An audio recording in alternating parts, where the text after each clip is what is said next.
Welcome back. तो आज guys ध्रुव राठे का एक नया वीडियो आया है। Will astronaut destroy the earth. Title देख के मैं समझ गया कि भाई ऊपर से एंड में लिखा है 2038। तो यार मैं थोड़ा शॉक्ड हो गया कि भाई क्या हमारा पृथ्वी एंड हो जाएगा। बिकॉज अपने जो ध्रुव राठे जो वीडियो जो भी बनाता है ना भाई, वो फैक्ट के ऊपर बनाता है। और टू बी ऑनेस्ट मैंने अभी तक वीडियो को वॉच नहीं किया है। ट्रस्ट मी, जैसे वीडियो आया काफी ज्यादा एक्साइटेड हो गया इस वीडियो को वॉच करने के लिए। तो मैं सोचा यार आप लोग के साथ में वॉच करूंगा। आपको पता ही है मैं हमेशा ये बोलता हूँ कि यार वीडियो मैं अकेले वॉच नहीं करता। सेम एज यूजुअल इस वीडियो को भी मैं साथ में हम वॉच करेंगे। 20 मिनट का वीडियो है तो जरा पॉपकॉर्न स्नैक्स वैक्स ले लो। मेरे पास कुछ नहीं है सिर्फ बॉटल को छोड़कर, बिकॉज कचरा छोड़ के पानी सब कुछ है जो अपने बॉडी को सेफ रखता है। पूछा किसी ने किसी ने नहीं पूछा। कैमरामैन जल्दी फोकस करो।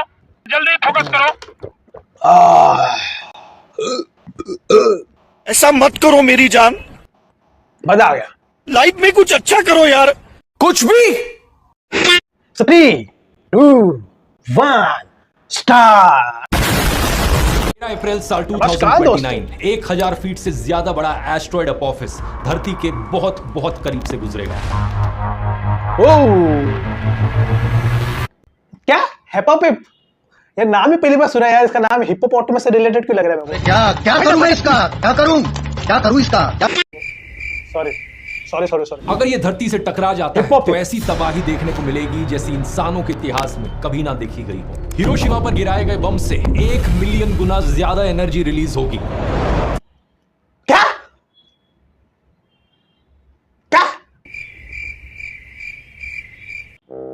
भाई तुमको अगर पता नहीं है कि हिरोशिमा में ना जो न्यूक्लियर बम गिरा था ना, आधा 50% पॉपुलेशन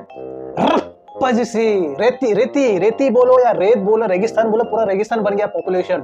और उसका 1000 गुना विस्फोट देखने को मिलेगा अगर ये एस्ट्रॉयड अपने पृथ्वी से टकराता है। तो भाई ये जो मैंने इतना इन्वेस्टमेंट किया, एफडी किया, स्टॉक मार्केट में इन्वेस्टमेंट चालू है, लॉन्ग टर्म मेरा चालू है 30-40 साल बाद का, उसका क्या होगा भाई? क्या होगा? बिल्कुल चुप। I am little bit shocked. 100 metre ऊंची वेव्स उठेंगी सुनामी की और पूरे के पूरे शहरों का सफाया हो जाएगा। लेकिन इतना ही नहीं, वैसे तुमको पता है ये जो एस्ट्रॉयड जो टकराता उससे ज्यादा कुछ होता नहीं है। ये जो एस्ट्रॉयड जब जाके समुद्र से टकराता है ना, उससे जो लहर घेरता है ना भाई, उससे होता है भूकंप। उससे ही पूरा दुनिया तबाह होता है। भाई 12 जुलाई साल 2038 को एक और एस्ट्रॉयड धरती से टकरा अच्छा, ज्यादा क्या दे रहे हो? इस पोस्ट को देखिए, इसके टकराने का 72% चांस है। नासा ने ऑलरेडी अलर्ट इशू कर दिया है और अपनी प्लैनेटरी डिफेंस एक्सरसाइज शुरू कर दी है। आगे इस पोस्ट को देखिए, सिर्फ कुछ ही हफ्ते पुरानी है। नासा के चीफ के बाद अब इसरो के चीफ ने वार्निंग दी है, हम सब एक्सटिंक्ट हो सकते हैं। अरे बाप रे, एक अर्थ डिस्ट्रॉइंग एस्ट्रॉयड बड़ी तेजी से धरती।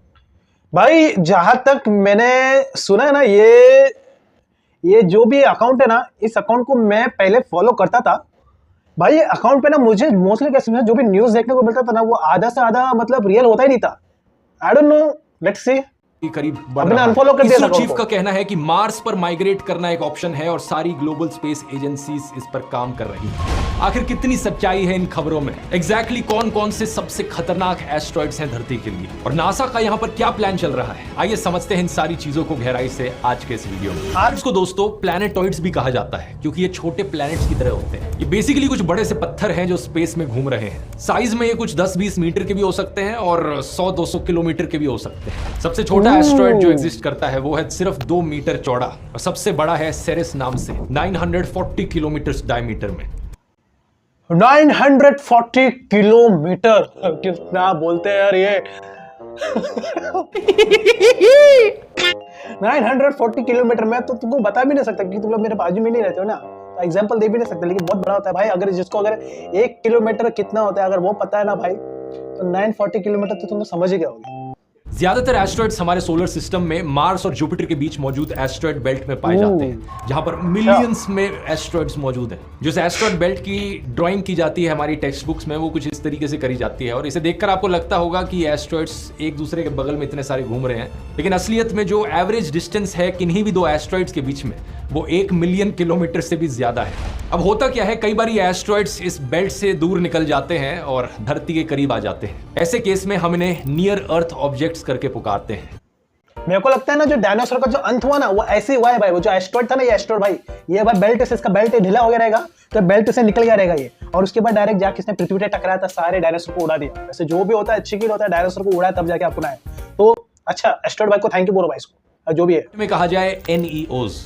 अब NEOs सिर्फ एस्ट्रॉइड्स ही नहीं बल्कि कॉमेट्स भी हो सकते हैं, मीटियोर्स भी हो सकते हैं, मीटियोराइट्स और मीटियोरॉइड्स भी हो सकते हैं। आप पूछोगे फर्क क्या है इन सब में? अब देखो दोस्तों, होते ये सारे के सारे पत्थर के टुकड़े ही हैं जो स्पेस में उड़ रहे होते हैं, लेकिन जिस तरीके से हम इन्हें डिफाइन करते हैं फर्क वहां पर आता है। जैसे कि एस्ट्रॉइड्स बने होते हैं पत्थर और मेटल के, कॉमेट्स बने होते हैं बर्फ, पत्थर और डस्ट के। इन्हें डर्टी स्नोबॉल्स भी कहा जाता है। एस्ट्रॉइड्स मार्स और जुपिटर के बीच एस्ट्रॉइड बेल्ट में पाए जाते हैं। कॉमेट्स काइपर बेल्ट में पाए जाते हैं। ये बेल्ट नेपट्यून के आगे है और दूर है सोलर सिस्टम में। कॉमेट्स जब स्पेस में उड़कर जाते हैं तो उनके पीछे एक टेल सी दिखती है जो एस्ट्रॉइड्स में नहीं दिखती। टिपिकली कॉमेट्स का साइज भी काफी बड़ा हो सकता है, 1 से 10 किलोमीटर का हो सकता है, और जब भी कोई कॉमेट धरती के पास से गुजरता है उसे आसानी से देखा जा सकता है आंखों से, लेकिन एस्ट्रॉइड्स को देखने के लिए टेलीस्कोप्स की जरूरत पड़ती है। इसको शूटिंग स्टार बोलते हैं भाई। इसके मामले में एक ये जो भी बोलते हैं ना, ये टूटता तारा है, विश मांगो विश पूरा होगा, वो होता नहीं भाई। वो सब वो एस्ट्रॉइड लोग ही होते हैं, कोई वो स्टार विस्टार नहीं होता। ये एस्ट्रॉइड ही होते हैं जो ऐसा पृथ्वी से गुजरते हैं, दिखते हैं, ऐसा आग दिखता है पीछे,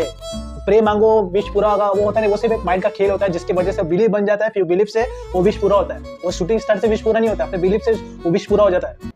यार बचपन में कैसे कैसे पागल बनाया जाता था हमको यार, अब पता चल रहा है। कॉमेट कहीं ज्यादा खतरनाक है एस्ट्रॉइड से, क्योंकि पहली चीज कॉमेट की स्पीड दुगनी होती है एस्ट्रॉइड से, और दूसरी चीज वार्निंग टाइम कम होता है। कब कोई कॉमेट अचानक से आकर धरती पर इंपैक्ट कर जाए हमें ज्यादा टाइम पहले नहीं पता चलेगा अनफॉर्चुनेटली। इसी चीज को डोंट लुक अप फिल्म में भी दर्शाया गया था। इस फिल्म में दिखाया जाता है कि कैसे 6 महीने का वार्निंग टाइम मिलता है, कॉमेट आकर धरती से टकराने वाला है, और गवर्नमेंट और स्पेस एजेंसीज कैसे रिएक्ट करती हैं उस चीज को लेकर। अब मीटियोरॉइड जो होता है, पिक्चर अगर आपने देखा नहीं था तो जाके जरूर देखना। जब कोई भी मीटियोरॉइड धरती के करीब आता है, हमारी एटमॉस्फेयर में एंटर करता है, तो उस मीटियोरॉइड को हम मीटियोर बुलाते हैं। जब ये होता है तो बड़ी तेजी से वो बर्न कर जाता है और एक लाइट की स्ट्रीक हमें दिखती है। इसे शूटिंग स्टार भी कहते हैं अगर आसमान में आपने कभी देखे हो तो। जब ये भारी संख्या में होता है तो इसे एक मीटियोर शावर कहा जाता है, और अगर कोई मीटियोर का टुकड़ा एटमॉस्फेयर को पार करके धरती पर एक्चुअली में आकर गिर जाता है तो उसे एक मीटियोराइट कहते हैं। बस इतना सा ही फर्क है। हमारे लिए जो इंपॉर्टेंट चीज यहां पर है वो है NEOs, जो एस्ट्रॉइड्स और कॉमेट्स धरती के पास से गुजर रहे हैं। सैमसंग गैलेक्सी नहीं हो? हमें खतरा है कि वो धरती पर आकर क्रैश कर जाए और पूरी दुनिया खत्म हो जाए। ये खतरा वैसे जायज है क्योंकि आज से 66 मिलियन ईयर्स पहले ऐसा हो चुका है डायनासोर्स के साथ। बाय। अगर वो एक्सटिंक्ट हो सकते हैं तो हम भी हो सकते हैं। लेकिन इस खतरे को नापने से पहले, आगे बढ़ने से पहले मैं एक चीज कहना चाहूंगा। अगर आप अपनी न्यूज इंस्टाग्राम और फेसबुक पर मौजूद ऐसे अकाउंट से लेते हो तो बेहतर यही होगा कि न्यूज फॉलो करना बंद कर दो, क्योंकि ये 2038 एस्ट्रॉइड स्ट्राइक वाली न्यूज कंप्लीटली फर्जी खबर है। इंस्टाग्राम पर न्यूज के लिए अगर आपको कुछ पेजेस को देखा देखा देखा, अरे अपन सच बोल रहे थे ना, मेरे को ये अकाउंट के बारे में पहले से पता था, मैंने अनफॉलो कर दिया। Hindu, Indian express, scroll.in, the wire, news laundry, ढेर सारे ऑप्शंस हैं। इवन हमारी मेन स्ट्रीम न्यूज वेबसाइट्स, हालांकि इंडियन मीडिया का स्टैंडर्ड कुछ ज्यादा अच्छा नहीं है, लेकिन इस लेवल के झूठ तो वहां कम से कम नहीं फैलाए जाते। क्योंकि देखिए, टाइम्स ऑफ इंडिया ने भी इस पर एक आर्टिकल लिखा है। हेडलाइन में लिखा है, NASA warns that a planet sized asteroid has a 72% chance of impacting earth. यह हेडलाइन गलत है, एक क्लिक बेटी हेडलाइन है, लेकिन थोड़ा सा नीचे अगर आप पहली लाइन पढ़ोगे आर्टिकल की, वहां पे इस बात को क्लियर कर दिया गया है। NASA recently conducted a hypothetical exercise to assess planet's preparedness against an asteroid impact। असल में ये जो 72% चांस है, ये कोई फाइंडिंग या रिजल्ट नहीं है, ये एक हाइपोथेटिकल इमेजिनरी सिनेरियो है जो नासा ने खुद बनाया है। ये एक एक्सरसाइज कर रहे थे कि अगर आज हमको पता चला कि जुलाई 2038 में एक एस्ट्रॉइड धरती पर गिरने वाला है तो हम क्या क्या कर सकते हैं। ये एक मॉक टेस्ट था जिसमें 100 से ज्यादा एक्सपर्ट्स ने हिस्सा लिया जो अलग अलग ऑर्गेनाइजेशन से थे।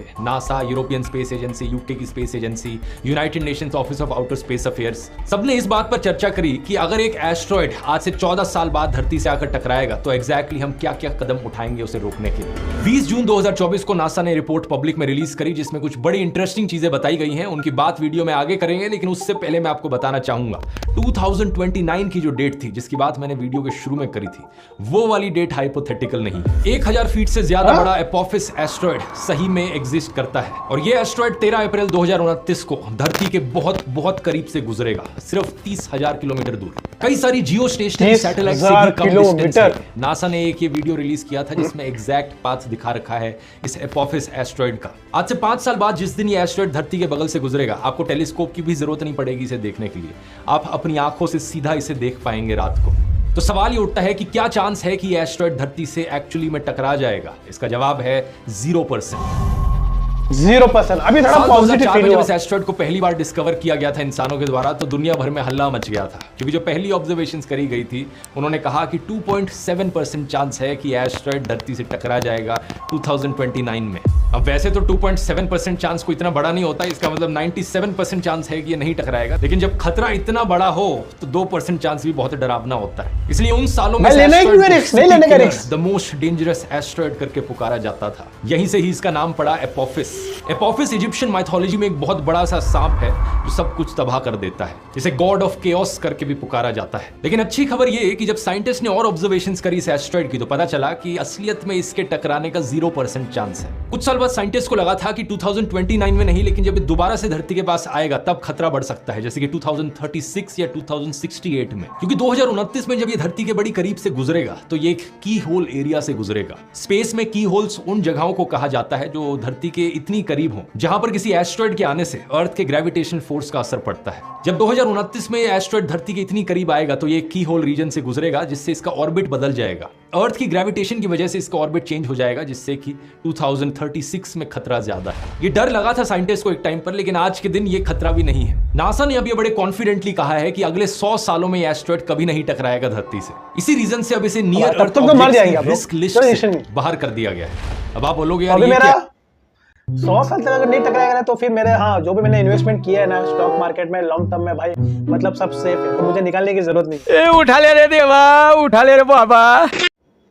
जोक से पार्ट कंटिन्यू करते हैं। रिस्क लिस्ट भी होती है, हर बार जोक नहीं चलता है। दुनिया भर की स्पेस एजेंसीज ने एक रिस्क लिस्ट बना रखी है कि सबसे खतरनाक एस्ट्रॉइड्स कौन से हैं आने वाले फ्यूचर में। जैसे कि यूरोपियन स्पेस एजेंसी की वेबसाइट पर इस रिस्क लिस्ट को देखिए। ये सारे एस्ट्रॉइड्स और कॉमेट्स कब आकर टकरा सकते हैं, जो कि इंपैक्ट डेट और टाइम में लिखा है। क्या प्रोबेबिलिटी है इनके टकराने की, इस आईपी मैक्स के सेक्शन को देखिए, यहाँ पर मैक्सिमम प्रोबेबिलिटी लिखी गई है, और इससे पीछे वाले सेक्शन में डायमीटर लिखा गया है कि ये एस्ट्रॉइड या कॉमेट कितना बड़ा है। और इस रिस्क लिस्ट में टॉप 3 सबसे खतरनाक एस्ट्रॉइड्स को थोड़ा डिटेल में देखते हैं। नंबर 1 पर है 2023 VD3 एस्ट्रॉइड। ये जो 2023 है इसके नाम में, इससे हमें पता चलता है कि इस एस्ट्रॉइड को 2023 में डिस्कवर किया गया था। साइज में बहुत ही छोटा सा एस्ट्रॉइड है, सिर्फ 11 से 24 मीटर बड़ा है। धरती से ये टकरा सकता है 8 नवंबर साल 2034 को, और टकराने की प्रोबेबिलिटी है 1 in 387, यानी परसेंटेज में कहा जाए तो 0.25% चांस है इसका टकराने का। ये काफी बड़ा चांस है एक्चुअली में, यही कारण है कि इसे नंबर 1 पर रखा गया है लिस्ट में। लेकिन क्योंकि इसका साइज काफी छोटा है,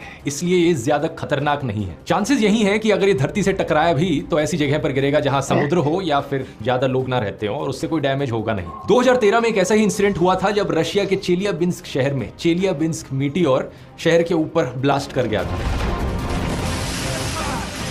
हाँ भाई, रशिया का ये देखा था मैंने वीडियो देखा था, और देख के एक्चुअली में काफी मैं सीरियस हो गया था। जाके देखना है वीडियो को। ये एस्ट्रोनॉट इतना बड़ा भी नहीं था, लेकिन इसने तबाही मचाया था। 20 मीटर का था और एक बड़ी पावरफुल शॉक वेव जरूर रिलीज हुई थी। कुछ बिल्डिंगों पर डैमेज हुआ, कुछ लोग इंजर्ड हुए, लेकिन किसी भी इंसान की मौत नहीं हुई। Nearly 1,500 people were injured. Most of them suffered cuts from shattered windows. Risk list में नंबर 2 पर है 1979 XB एस्ट्रॉइड। ये साइज में काफी बड़ा है, 400 से 900 मीटर का इसका डायमीटर है।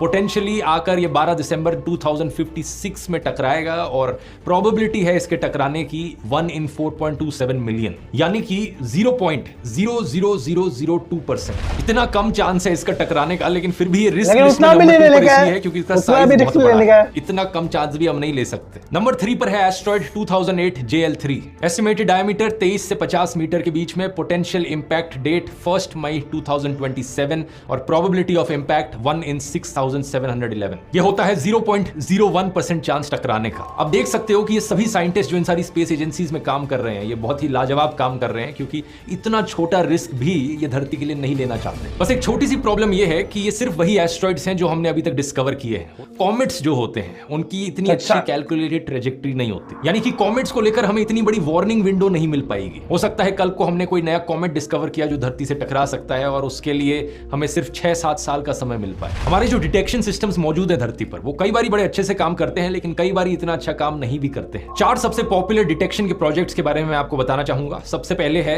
लीनियर लिंकन नियर अर्थ एस्ट्रॉयड रिसर्च। इसे साल 1996 में शुरू किया गया था और ये यूनाइटेड स्टेट्स की एयरफोर्स, नासा और MIT के बीच में कोलैबोरेशन है। ये 2 1 मीटर लंबे टेलीस्कोप्स और एक आधा मीटर लंबे टेलीस्कोप का इस्तेमाल करता है और हर साल 10,000 से ज्यादा ऑब्जेक्ट्स डिस्कवर करता है। आज के दिन जितने भी एस्ट्रॉयड्स ढूंढ कर निकाले जा रहे हैं उनमें से 65% सिर्फ इस एक प्रोजेक्ट के द्वारा ढूंढे जा रहे हैं। दूसरा है CSS Catalina sky survey, university of Arizona के द्वारा एस्टैब्लिश किया गया 1998 में, जो 2 बड़े टेलीस्कोप्स का इस्तेमाल करता है। इसकी मेजरमेंट्स इतनी प्रिसाइज हैं कि साल 2008 में इन्होंने एक ऐसे एस्ट्रॉयड को ढूंढा जो सिर्फ 4 मीटर का था डायमीटर में, और एक्यूरेटली इन्होंने ये प्रिडिक्ट करके बता दिया कि एग्जैक्टली किस टाइम पर किस दिन ये एस्ट्रॉयड धरती पर गिरेगा और कहां गिरेगा एग्जैक्टली। 19 घंटे बाद इनकी प्रिडिक्शन के ये एस्ट्रॉयड जाकर नॉर्थ सुडान के रेगिस्तान में गिरा था और वही जगह पर जहां इन्होंने प्रिडिक्ट किया था। तीसरा है PanSTARRS panoramic survey telescope and rapid response system. ये पैसिफिक ओशन के बीच हवाई में मौजूद है और दुनिया के सबसे बड़े डिजिटल कैमरास का ये इस्तेमाल करता है एस्ट्रॉयड्स को ढूंढने के लिए। जो इमेजेस ये सबसे बड़ा कैमरा कैप्चर करता है वो 1.4 बिलियन पिक्सल्स की होती है। और चौथा है Atlas asteroid terrestrial impact last alert system. ये भी हवाई में मौजूद है और साइंटिस्ट ने इसे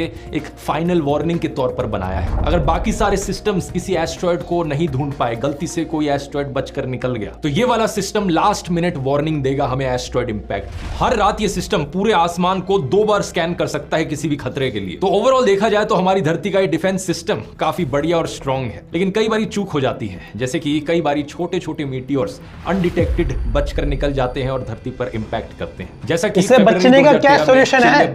इससे बचने का क्या सॉल्यूशन है? मीटियोर कोई भी सिस्टम डिटेक्ट नहीं कर पाया टाइम पर, इसलिए ऐसे सिनेरियोज के लिए सिविल डिफेंस कंपोनेंट बड़ा इंपॉर्टेंट बन जाता है। इसकी बात करी है नासा ने अपने इस मॉक टेस्ट की रिपोर्ट के पेज नंबर 12 पर।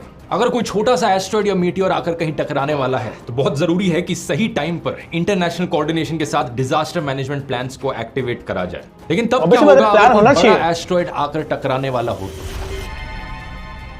यहाँ 3 स्ट्रेटजीज हैं उससे डील करने के लिए। पहला काइनेटिक मेथड्स, दूसरा slow push and pull methods और तीसरा न्यूक्लियर मेथड्स। इन तीनों में से पहला काइनेटिक मेथड ही इकलौता तरीका है जिसे रियल लाइफ में सक्सेसफुली टेस्ट किया गया।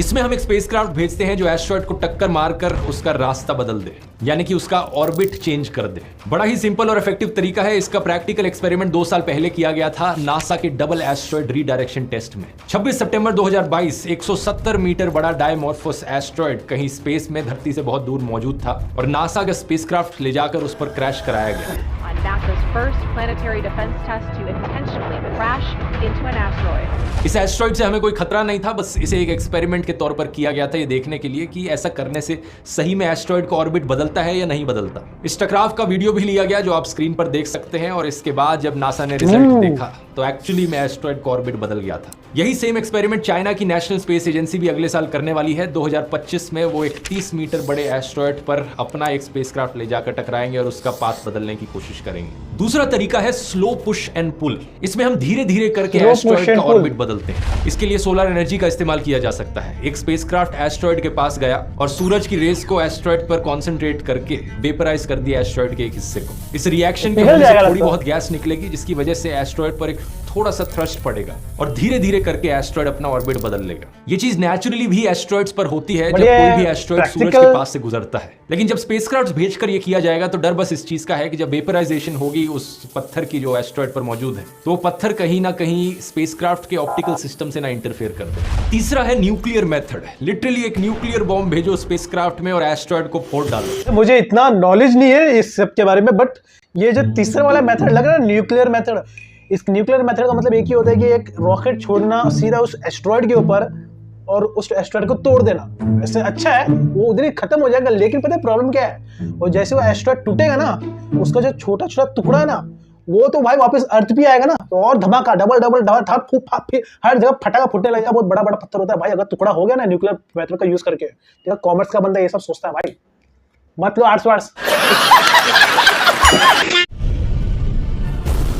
जो एक्चुअल में भी इसमें बताया सुनने जा में बड़ा फिल्मी लगता है, लेकिन रियलिस्टिकली शायद ही इसका कभी इस्तेमाल किया जाए। दो कारण है इसके पीछे। पहला तो ये कि न्यूक्लियर बॉम्ब का स्पेस में इस्तेमाल करने से बहुत सारी लीगल, इंटरनेशनल, जियोपॉलिटिकल प्रॉब्लम्स आ सकती है, और दूसरा ये कि जब किसी एस्ट्रॉयड को फोड़ा जाएगा तो उसके टुकड़े चारों तरफ बिखरेंगे और हम नहीं जानते कि वो टुकड़े कौन सा ऑर्बिट फॉलो करेंगे।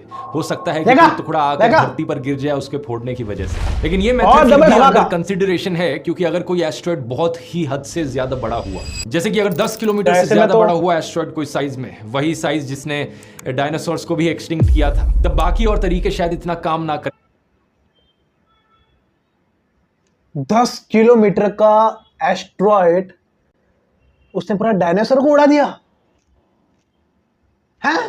तो वो जो स्टार्टिंग में बताया था 940 किलोमीटर का एस्ट्रॉयड, भाई वो तो अर्थ को छोड़ेगा ही नहीं, हर जगह से हलात्कार कर देगा अर्थ को।